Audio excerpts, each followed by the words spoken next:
Olá pessoal, tudo bem? Sou o professor Marcelo Muniz e hoje vamos trazer como tema para a nossa videoaula falar um pouco sobre os ciclos biogeoquímicos, né? Estes que são aí os processos que garantem aí que os elementos eles circulem pelo meio abiótico, pelo meio biótico, promovendo aí o seu reaproveitamento. Para que um ciclo biogeoquímico aconteça, alguns fatores são essenciais, né? Como por exemplo o reservatório de elemento químico, no caso a atmosfera, a hidrosfera ou a crosta terrestre, a existência de seres vivos e a movimentação do elemento químico, né? Pelo meio ambiente e pelos seres vivos aí de um ecossistema. Eles são processos que ocorrem aí na natureza para garantir a reciclagem, né, desses elementos no meio. E o que seriam os ciclos biogeoquímicos? Nada mais que a transferência de elementos químicos entre os seres vivos e o ambiente. Ou seja, a absorção pelos organismos, o retorno do elemento ao ambiente e o elemento disponível para outro organismo novamente. Ou seja, essa ciclagem, né, dos elementos envolvendo os organismos e o ambiente, ela ocorre aí através dos ciclos biogeoquímicos. Ele é bio porque os organismos vivos interagem no processo de síntese orgânica e na decomposição dos elementos. Ele é gel porque o meio terrestre é a fonte principal dos elementos, e químicos porque são ciclos de elementos químicos.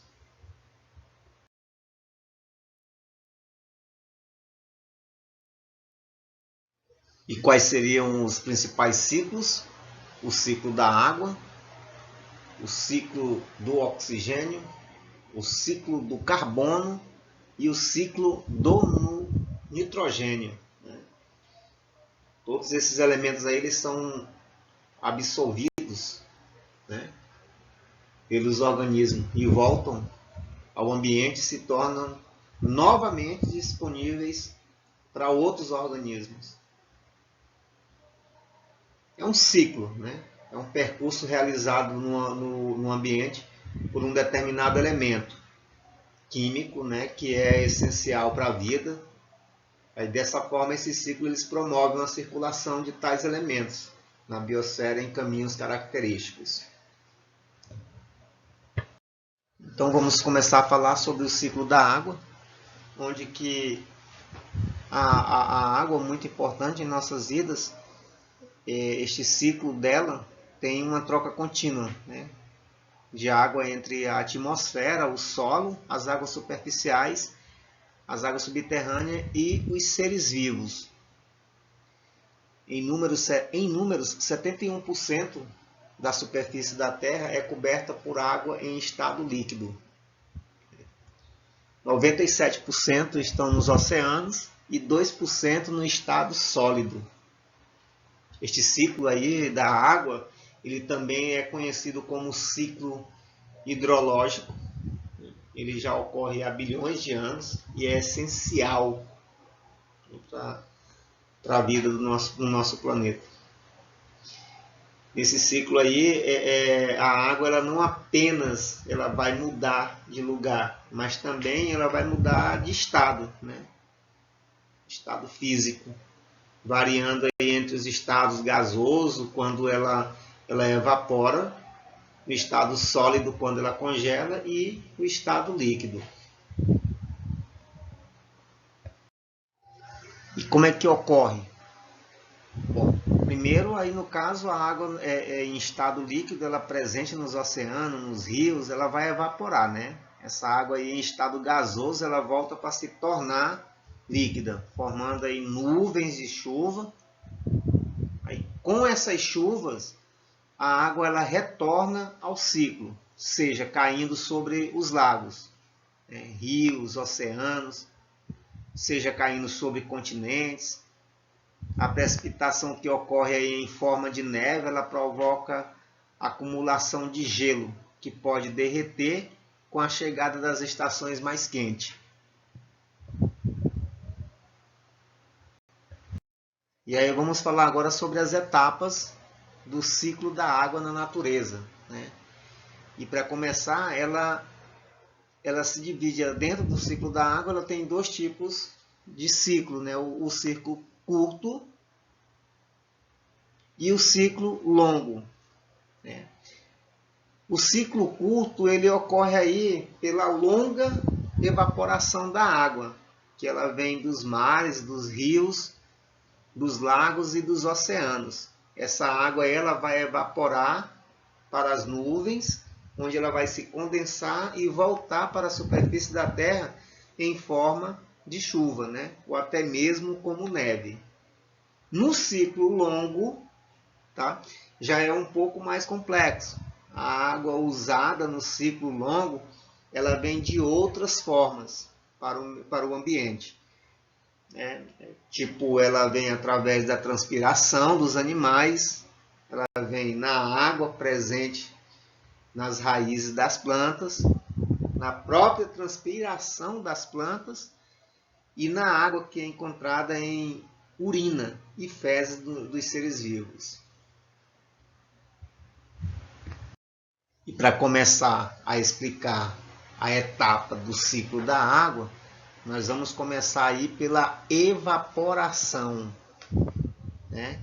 Que é quando recebe o calor do sol, né? A água que existe na Terra ela passa pelo processo de evaporação, né? Ela vai mudando de estado líquido para gasoso. Há também aí a evaporação da água do solo, né? Que é a transpiração das plantas, que é a chamada evapotranspiração. Mas a maior parte da água aí que entra no ciclo através da evaporação chega em cerca aí de 90%. Ela vem dos rios, dos lagos e dos oceanos. E 87% de toda a evaporação ela vem dos oceanos, né? Então, quando ocorre a evaporação, né, quando a água sobe pela evaporação, levada por correntes de ar, o vapor ele esfria e condensa. Ou seja, o vapor da água ele se transforma em líquido de novo, formando aí as nuvens, que nada mais são do que conjunto de partículas bem pequenas, né, de água em estado líquido ou no sólido. Aí nós temos a condensação, que logo em seguida vai ocorrer a precipitação, né? Chega uma hora aí que essas gotículas de água elas vão se juntando, transformando aí em gotas cada vez maiores. As nuvens elas ficam muito carregadas em razão da força da gravidade. As gotas caem em forma de chuva. Pode ocorrer, né, do ar nas nuvens está muito frio, chegando aí a ser até abaixo de 0 graus. Nesse caso, em vez de gotas de chuva, aí nós teremos cristais de gelo, né? Se o ar próximo à superfície também estiver muito frio, aí nós podemos ter, no lugar de uma tempestade de água, uma nevasca, formando aí camadas de gelo na superfície da Terra. Com a chegada das estações aí, no caso quente, o gelo ele pode derreter ou sublimar, né? Ou seja, passar direto do estado sólido para o gasoso. Para este fenômeno aí nós temos a precipitação. Então é isso, pessoal. O ciclo da água ele é infinito. Então, após a precipitação, que a água cai né, em forma de chuva, ela vai ter um início novamente, né, através da evaporação. Essa água ela vai cair sobre o continente ou os oceanos e o ciclo ele vai se reiniciar novamente através da evaporação. Aí a gente fala um pouco sobre e explica sobre o ciclo da água. Vamos falar agora do ciclo do oxigênio, né, onde nós temos aí o elemento mais abundante do planeta, que no caso é o oxigênio, né? E esse mesmo aí ele está disponível aí na atmosfera, através dos gases que rodeiam a superfície da Terra. A biosfera são os organismos vivos e o seu ambiente próximo, e a litosfera, que é a parte sólida exterior da Terra. E o oxigênio, sabendo que ele é indispensável, né, à vida. Pois aí, praticamente aí, todos os seres vivos, né, eles utilizam na respiração. Aí a gente pode ter a exceção aí dos seres anaeróbicos, como algumas bactérias. Eles participam também da fotossíntese, né, que é o processo em que as plantas produzem seu alimento, atuando junto com o carbono.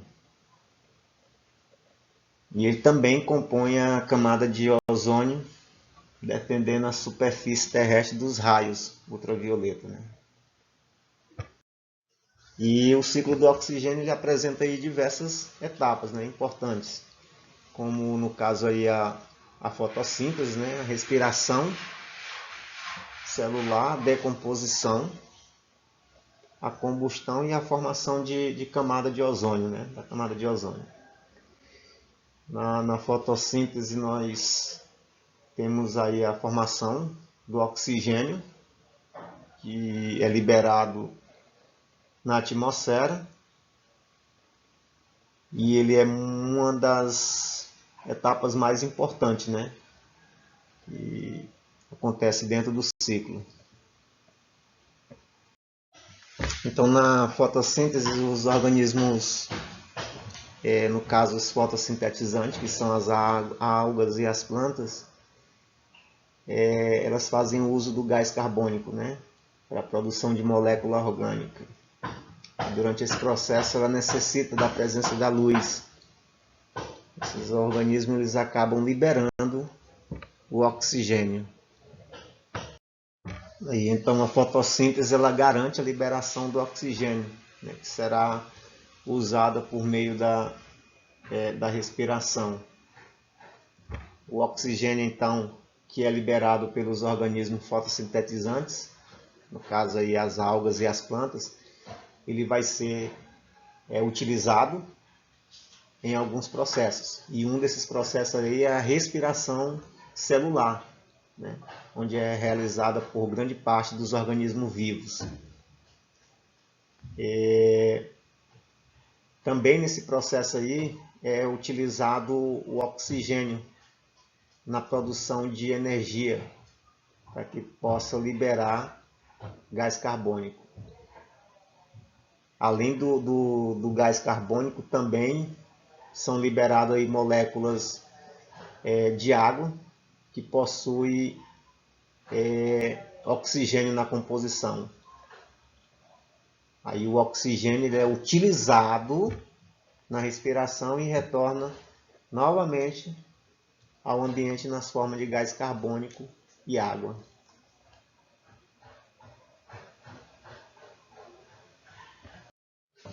O oxigênio também aí, ele vai participar da formação da camada de ozônio, né, que funciona aí como uma espécie de filtro, que vai diminuir a incidência de radiação ultravioleta, que chega até a superfície terrestre.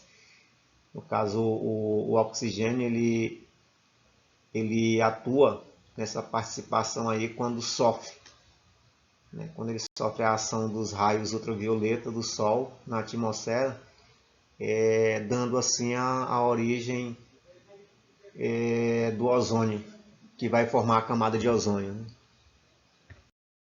Aí no caso o oxigênio produzido na fotossíntese ele é utilizado pela célula na produção de energia. Portanto, meus queridos, o ciclo do oxigênio ele é sem dúvida um ciclo essencial para a sobrevivência dos organismos, né, no nosso planeta. Uma vez que esse elemento ele é utilizado em diferentes processos, né, além de proporcionar aí a ciclagem do oxigênio no meio.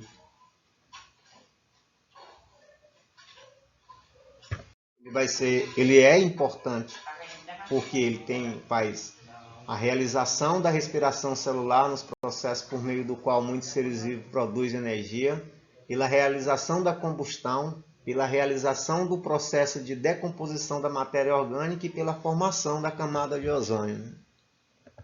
Pessoal, agora nós vamos falar sobre o ciclo do carbono, que é um elemento químico, né, que faz parte das moléculas orgânicas dos seres vivos. Ele é essencial aos seres vivos para poder fazer a síntese de matéria orgânica, né? Que é o caso dos carboidratos, as proteínas, os ácidos nucleicos e os lipídios. Para que a gente possa entender o que é o ciclo do carbono, é importante que a gente ficarmos sabendo que todos os organismos vivos, sejam eles os autótrofos ou os heterótrofos, são formados aí por moléculas orgânicas, né? Como os carboidratos, as proteínas, os lipídios, né? E que todos esses compostos orgânicos têm átomos de carbono em sua composição.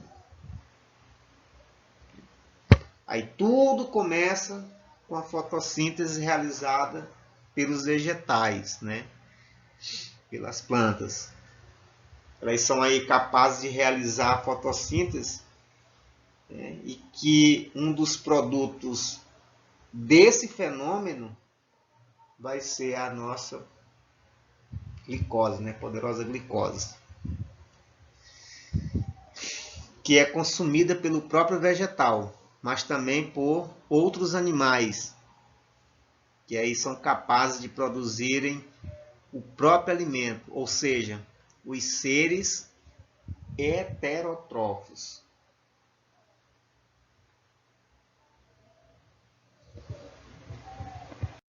Então, pessoal, o ciclo do carbono está dividido em dois ciclos, né? O geológico e o biológico. E eles dois aí, apesar de serem fáceis de compreender separados, mas eles estão interligados, né? E o ciclo biológico, ele faz um ciclo aí através dos oceanos, né? A atmosfera e aí do interior da Terra, onde ele se aloja a maior parte.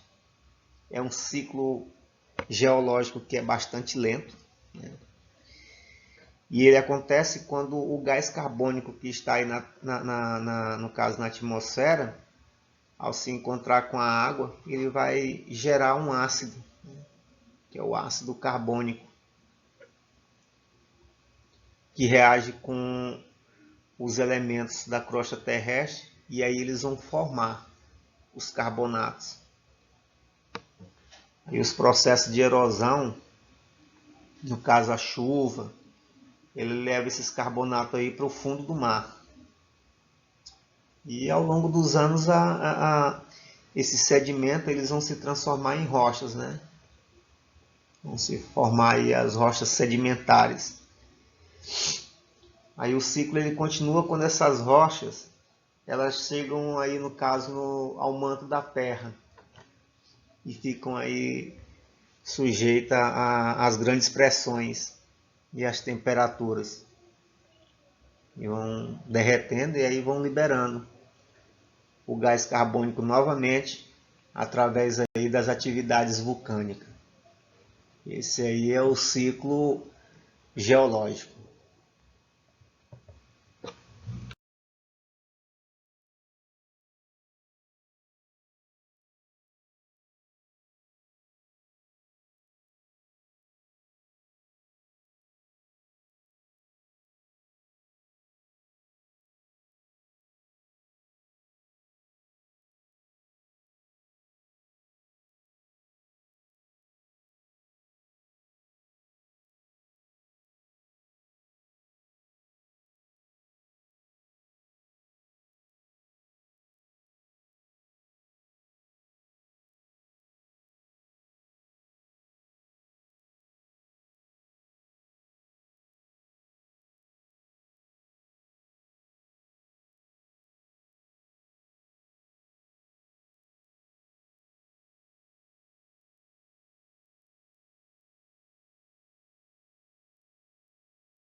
Pessoal, esses altos níveis de gás carbônico na atmosfera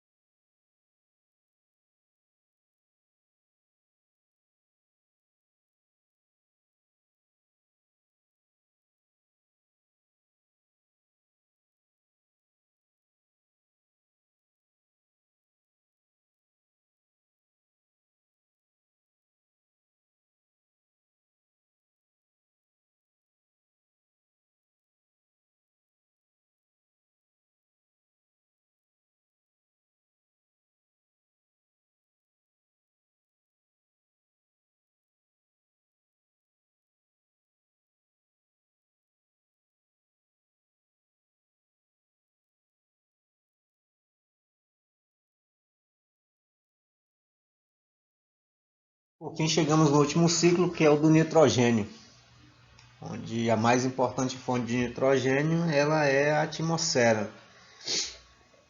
Cerca de 78% do ar é formado por nitrogênio livre, Ne2, né? É aí o gás mais abundante da atmosfera. É indispensável para a vida, né? Ele entra em constituição das proteínas e dos ácidos nucleicos. Os únicos seres que têm capacidade, ou seja, que fixam o nitrogênio, são as bactérias, as cianobactérias e os fungos, porque eles apresentam aí as enzimas apropriadas para fazer essa função. Vamos agora mostrar o ciclo, né? Mais adiante. Agora a gente vai falar sobre as etapas do ciclo do nitrogênio, onde cada uma delas aí comporta transformações distintas, né, de nitrogênio nos diferentes estados e nas formas, né, que vão ser favorecido a absorção do nitrogênio pelos animais e as plantas. Então, e a primeira etapa que acontece é a fixação, né, onde o ciclo do nitrogênio ele vai fazer a transformação do nitrogênio em forma gasosa. Ele vai ser transformado em amônia e nitrato, aí pelas bactérias que vão estar presentes no solo, mais precisamente aí nas raízes das leguminosas, né? No caso da soja, do feijão, né? Aqueles nódulos que tem nas raízes das leguminosas, a bactéria conhecida por Rhizobium, ela está armazenada dentro desses nódulos e elas vão realizar o processo de transformação, onde vai ser retirado o nitrogênio da atmosfera e vai ser transformado aí em amônia, né? Aí, ao fazer o elemento reagir com o hidrogênio. Então, a segunda etapa é a amonificação, onde vai acontecer aí o processo de decomposição das proteínas e dos resíduos nitrogenados. Esse processo aí ele é realizado principalmente aí pelas bactérias e pelos fungos. O Azotobacter e as cianobactérias são os responsáveis aí por esse processo de amonificação, onde o nitrogênio ele vai ser transformado em amônia, né? A terceira etapa aí que vai acontecer dentro do ciclo é a nitrificação, onde ela vai estar subdividida em dois processos, né? No caso, a nitrosação, onde que as bactérias elas vão pegar essa amônia que já está fixada no solo e vai transformar elas em nitrito. E em seguida vai acontecer a nitratação, onde a bactéria conhecida como Nitrobacter, ela vai pegar esse nitrito e vai transformá-lo em nitrato. Esse processo aí que acontece entre a nitrosação e a nitratação, ele é conhecido aí como nitrificação. E por último, a desnitrificação, que é o último ciclo aí da etapa, onde diz respeito à ação das bactérias pseudomas, que são os desnitrificantes, que é responsável pela transformação do nitrato né? Novamente na forma gasosa de nitrogênio. Dessa forma aí o elemento ele é devolvido aí para a atmosfera e vai finalizar o ciclo do nitrogênio. Pessoal, vai ficar uma atividade para vocês responderem valendo 3 pontos. Essa atividade está lá no Google Forms e o link dessa atividade ele vai estar disponibilizado aqui na descrição do vídeo. E a primeira pergunta lá na atividade ela diz o seguinte: os humanos participam do ciclo da água, uma vez que usam essa importante substância e depois devolvem-na para o ambiente. Entre as alternativas a seguir, marque aquela que não indica uma forma de liberação da água pelos humanos. Letra A, respiração. B, transpiração. C, eliminação das fezes. D, eliminação da urina. E, gutação. Para a segunda questão, ela pergunta o seguinte: na região norte do Paraná, muitas áreas estão sendo ocupadas por culturas de milho e de trigo. Essas culturas têm provocado desgaste do solo. Para evitar esse desgaste, os agricultores adotam o rodízio de culturas, prática na qual alternam o plantio do milho e do trigo com o da soja. Essa prática agrícola pode incorporar nutrientes ao solo, porque a soja possui em suas raízes bactérias fixadoras de letra A, oxigênio, B, carbono, C, fósforo, D, cálcio e nitrogênio. E a terceira questão diz o seguinte: o ciclo da água ocorre graças às mudanças no estado físico dessa substância. Entre os processos apontados a seguir, marque aquele que indica corretamente o nome da mudança que acontece no momento da formação das nuvens. Letra A, evaporação. Letra B, sublimação. Letra C, fusão. Letra D, condensação. E letra E, vaporização. Ok, pessoal? São essas 3 questões que vão estar disponibilizadas lá no Google Forms, no qual o link vai estar disponibilizado aqui na descrição do vídeo. Esse é o link do Google Forms, né? O link que está a atividade para ser respondida. Né? Esse link ele vai estar disponível lá na descrição do vídeo. Ok, pessoal? Aqui são as referências utilizadas aqui na minha apresentação. Espero que tenham todos gostado aí da minha apresentação e fica aqui o meu muito obrigado.